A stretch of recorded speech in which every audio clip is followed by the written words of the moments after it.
Alright, so boom. Earlier this week, I did a video on this humongous woman. And why did nobody tell me that she got arrested for allegedly sitting on her nephew and sending him to the upper room? Do you know how heavy you got to be to give a child blunt force trauma just from sitting on them? And this happened in Texas. Shorty was damn near facing the death penalty. She was gonna get hit with a lethal injection, but at that size, it might take her 2 days to die. This is easily one of the wildest stories I've ever read, and I'm disappointed I never knew about this before I recorded the doggone video. So check this. It was 2008 in March.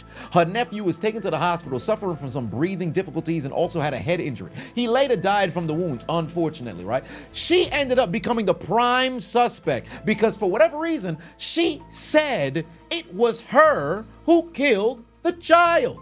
The law went through the wall to come and get her big ass. They transported her to the station in a U-Haul on the very bed she sleeps on. Also, let it be known how many people is on staff here just to transport her into the U-Haul. You got 5 in the truck, 2 on the outside, and 4 additional inside the crib. Shorty got a whole offense just to push her into the U-Haul. Here's the kicker, because I don't want to drag this out longer than it needs to be. Turns out, she didn't even do it. She was trying to play cover-up for her sister, the mother of the son, who apparently sent this young man to the shadow realm because she kept bludgeoning this doggone boy, neglecting this doggone boy. And the big sister decided, you know what I'm gonna do? I'm gonna take the fall because of 1 or 2 reasons. 1, loyalty. That's my sister. I gotta look out for her. But what about the baby boy?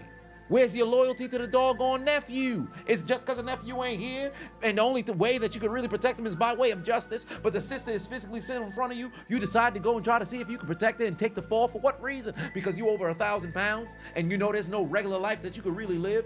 You bedridden every single day of the doggone year. Might as well go behind the penitentiary and waste away, feeling as if you protected somebody in the name of keeping your sister outside the doggone pen. One way or another, Shorty said she did it when she knows she didn't.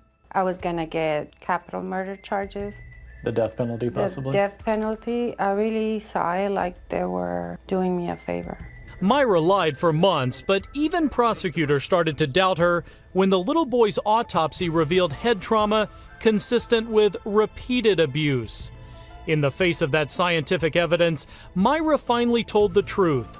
She'd seen her sister Jamie abuse her little boy, and working with her attorney, she even recorded her sister confessing.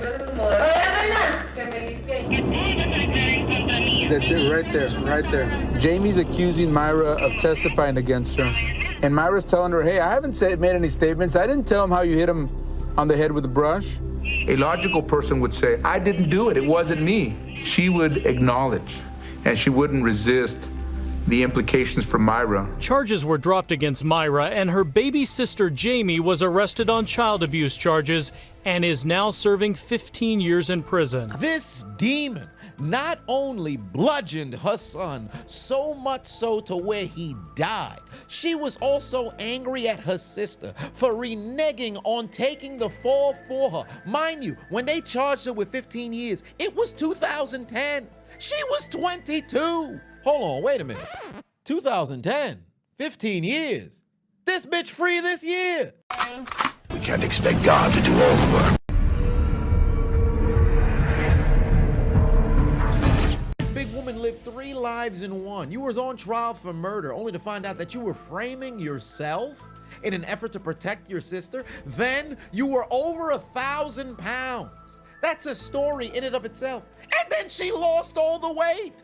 She was over 1,000. She lost 800 pounds. She in the 200s now. Went from bedridden every single day. Now she on the beach with her family. They damn near had to stitch 3 shirts together just for her to have a bra. Now she can shop for her own clothes. If this ain't one of the greatest my 600-pound life stories I've ever seen, I don't know what is. Fun fact, she divorced her enabling husband, by the way. She posted a Facebook post about 10 years ago. I was able to find it where she kind of explained what transpired. Nonetheless, I think Shorty's a little weird for trying to take the fall for her sister, especially knowing that the sister was indeed abusing said child. Why would you want to take the fall for that? But I guess when you're in this state of mind, you do crazy things as well. You over 1,000 pounds. Clearly something wasn't clicking. Whatever the case may be, unfortunately, she didn't get a chance to live a very long life because just last year in February, she passed away at the young age of 43 years old. So I say all that to say, moral of this story, make sure you take care of your health. Above all else, make sure you got your mental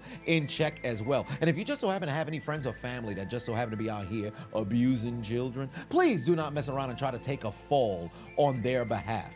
Let them deal with what comes their way. In fact, you should do everything that you can to make sure that they face the justice that is definitely on the horizon for them, because the dildo of consequences rarely arrives lube.